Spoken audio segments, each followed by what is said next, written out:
আজকে আমি first time pizza বানালাম, তাও মাত্র 7টা উপকরণে, আর যার মধ্যে লবণ আর চিনি তো একদমই ঘরোয়া উপকরণ, আর বাকিগুলো একদমই আমাদের ঘরে থাকে একদম সিম্পলভাবে। আর ভাই বিশ্বাস করেন এইটার টেস্টটা জাস্ট অনেক পরিমাণের মজা ছিল।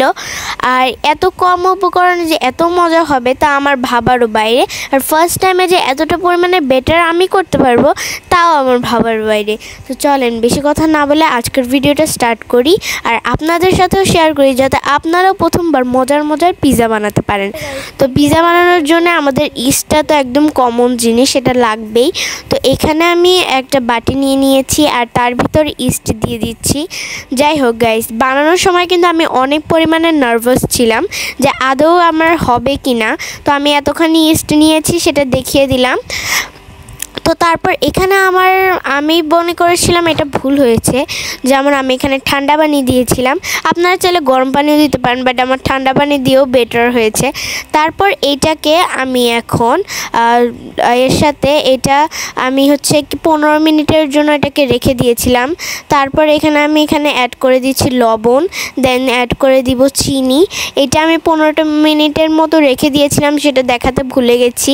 যাই হোক গাইস, ভিডিও করার সময় অনেক কিছু ভুলে যাই। তো এখানে দেখতেই পাচ্ছেন আমি এখানে পরিমাণ মতো চিনি অ্যাড করে দিচ্ছি। আর আমি ভিডিও সাধারণত নিজেই করি, তাই একটু অসুবিধা মাঝে মধ্যে হয়, মাঝে মধ্যে হয় না। তো তোমরা দেখতেই পাচ্ছ এখন আমি ভালোভাবে এই চিনির সাথে ব্যাটারটাকে মিক্স করে দিচ্ছি। আর আজকের রেসিপিটা কিন্তু তোমরা চাইলে অনেক ইজিলি বাসার মানুষকে বানিয়ে খেতে পারো। আর নর্মালি এটা খেতে অনেক বেশি মজা, নর্মাল ক্ষুধার জন্য একদমই রেসিপিটা অনেক বেশি ভালো। তো এইটাকে আমি ভালোভাবে মিক্স করে ডান। এবার আমি আগে থেকে নিয়ে রাখা ময়দা দিয়ে দিচ্ছি। এটা আমি ছাঁকিও নি, কারণ আমার মনে হলো যে ছাঁকার কোনো দরকার নেই। তো এখানে আমি পরিমাণ মতো যেই কয়টা নিয়েছি সবটুকুই দেওয়া হয়েছে, বাট সব কয়টা আমি অল্প একটু রেখে দিয়েছিলাম, সেটাও পরে অ্যাড করে দিয়েছি। তো এখন এটাকে আমি ভালোভাবে মিক্স করে নিচ্ছি। তো তোমরা দেখতেই পাচ্ছ একদম ডোটাকে একসাথে ভালোভাবে মিক্স করে নিতে হবে। এইটাতে আমার আগেই বেশি বানিয়ে দিতে হবে না, অল্প অল্প দিলে মিশিয়ে নিতে হবে। আর গাইস, আজকে যে পিৎজা বানিয়েছি আমি কোনো প্রকারের কোনো রেসিপি দেখি নাই, জাস্ট আম্মু যে বানায় আমি যাই একটু টুকিটাকি দেখি, সেখানে থেকে আইডিয়া নিয়ে আমি এখানে বানিয়েছি। তো এরকম এখানে অনেকটা স্টিকি টাইপের মনে হচ্ছে। তারপর এখন আমি ভালোভাবে মিক্স করে নিব। তারপরে এখন দেখো আমি হাত ধুয়ে চলে এসেছি। আর এখন আর অত স্টিকি নেই। এবার আমি এখানে একটু সরিষার তেল দিয়ে দিচ্ছি। তোমাদের হাতের কাছে সয়াবিন তেল বা অলিভ অয়েল যে কোনো ধরনের তেল থাকলে সেটাই দিতে পারো। এখানে কোনো তেলের আমি উল্লেখ করিনি, আমি সরিষার তেল ব্যবহার করেছি, তোমরা চাইলে সেটাও দিতে পারো। তো এখন দেখো আমার ডোটা এরকম আমি একটু গোল গোল করে কোনো রকম রেখে দিচ্ছি। আমি আধা ঘন্টা সময়ের জন্য রাখতে পারো বা 1 ঘন্টা। আমি প্রায় 1 ঘন্টা পর চলে আসছি, আর এটা দেখো ফুলে অনেক ডাবল হয়ে গেছে। এখন দেখো যাতা দেওয়ার সাথে সাথে এটা একদমই ফ্লাপিনেসটা কমে যাচ্ছে। তো এখন আবার 2-3 মিনিটের মতো মথে নিতে হবে, কারণ যেহেতু এইটার পিৎজার নিচের বেসটাই হয় অনেকটা পাউরুটির মতো, একটু সফট তো হতেই হবে। তো তাই এখানে আমি 5-6 মিনিটের মতো এটাকে ভালোভাবে মথে নিয়েছি। আর এরপর তোমরা এখানে তোমাদের যদি তেলের পরিমাণটা কম হয় তোমরা এখানে তেল অ্যাড করে দিয়ে আবার মথে নিতে পারো, বাট আমার তেলের পরিমাণ তখনই আমি একসাথে দিয়ে দিয়েছি, তাই আমার পরে আর লাগেনি। তোমরা যেভাবে খুশি সেভাবেই করতে পারো। তো এবার আমার মথে নেওয়া ডান, প্রায় আমি অনেকক্ষণ ধরে মথে নিয়েছি। আর এখন দেখো তোমাদের একটা জিনিস দেখাই, এই দেখো হাত দিয়ে যেতে দিলে তারপর দেখো ওই জায়গাটা ধীরে ধীরে কভার হয়ে আসছে। আমি অন্য সাইডে করে দেখাচ্ছি, এই দেখো ঠিক তোমরা খেয়াল করে দেখবা ওই জায়গাটা আবার কভার হয়ে আসতেছে। এই দেখো তোমরা দেখো এরকমই একটা ইস্ট দিলে এরকম একটা এরকমই একটা পর্যায়ে চলে আসে। তো তারপর এটাকে আমি এখন আমি তো ওভেনে বেক করব, তোমরা চাইলে চুলাতেও বেক করতে পারো, বাট আমি ওভেনেই দিয়ে দিচ্ছি। তো আমি প্রথমে ভেবেছিলাম আমি 2টা ভাগ করে 2 টাইপের পিৎজা বানাবো, বাট লাস্টে আমি 1 টাইপেরই বানিয়ে নিয়েছি। আমি ভেবেছিলাম যে তোমাদের দুইটা টাইপের বানিয়ে দেখাবো, যে ডিম পিৎজা একটা বিফ দিয়ে, বাট পরে ভাবলাম থাক, সবাই আমার ফ্যামিলি সব মেম্বাররা আছে, সবার জন্যই বানাই একটা, সবাই 1-2 পিস করে খেতে পারবে। এমনি তো ছোটো করে বানালে কে আর কোনটা খাবে, তাই ভাবলাম যে অন্য একটা ভিডিও তো অবশ্যই এটা শেয়ার করব। তারপরে দেখো এখানে আমার সাইজ করার ডান। এবার আমি এখানে কাঁটা চামচ দিয়ে মাঝখানে ফুটো করে দিব, যাতে হচ্ছে এটা ফুলে না যায়। অবশ্যই এটা করতে হবে, না হলে কিন্তু এইটা ফুলে যাবে। তো আমি এখানে বেশি বেশি করে একদম ফুটো করে দিচ্ছি। আর আজকের পিৎজার উপকরণে কিন্তু আমি অনেক কম জিনিস ব্যবহার করেছি। আমার বাসায় চিজ ছিল, বাট আমি চিজ দিই নাই, কারণ হচ্ছে বিফের সাথে চিজটার কম্বিনেশনটা আমার তেমন একটা ভালো লাগে না, তাই দিই নাই। তোমাদের ভালো লাগলে তোমরা দিতে পারো।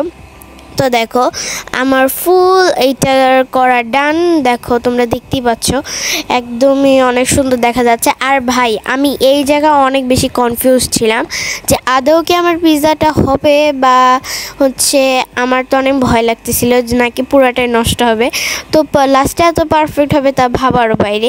তারপর অ্যাড করে দিয়েছি হচ্ছে টমেটো সস, যেটা আমার অনেক বেশি ফেভারিট।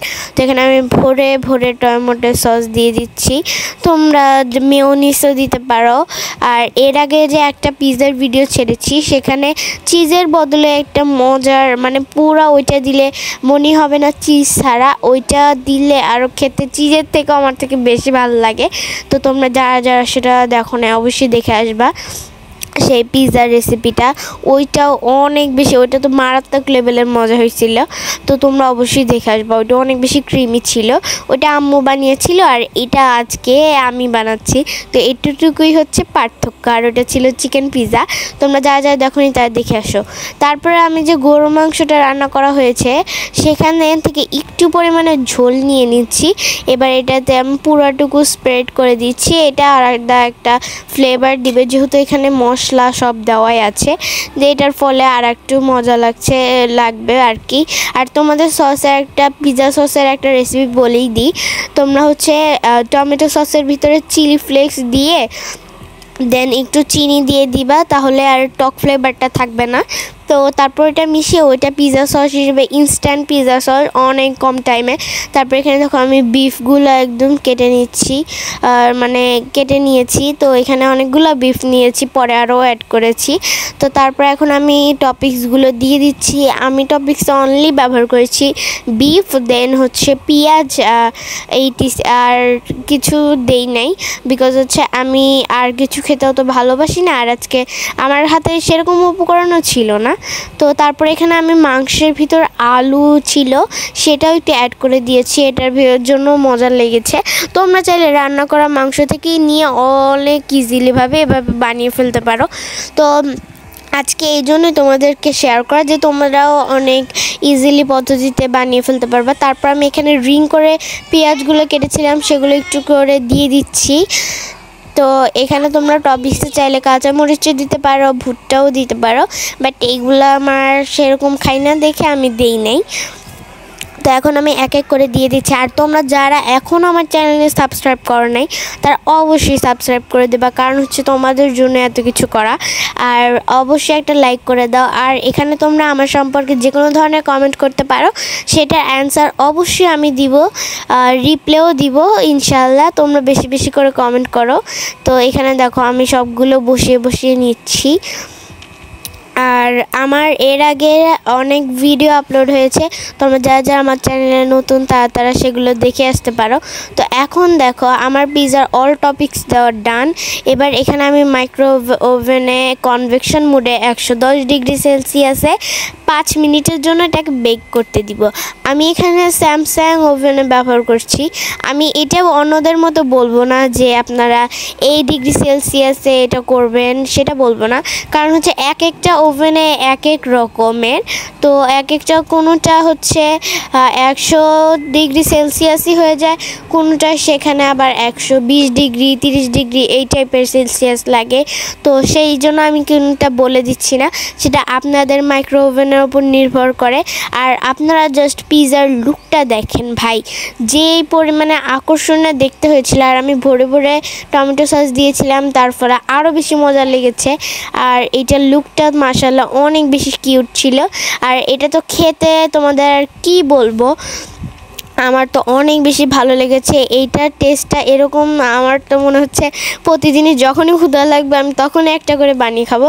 আর পিছনে আমার আম্মুও খাচ্ছে। তো আজকের ভিডিওটা ভালো লাগলে অবশ্যই একটা লাইক করবা। আল্লাহ হাফেজ।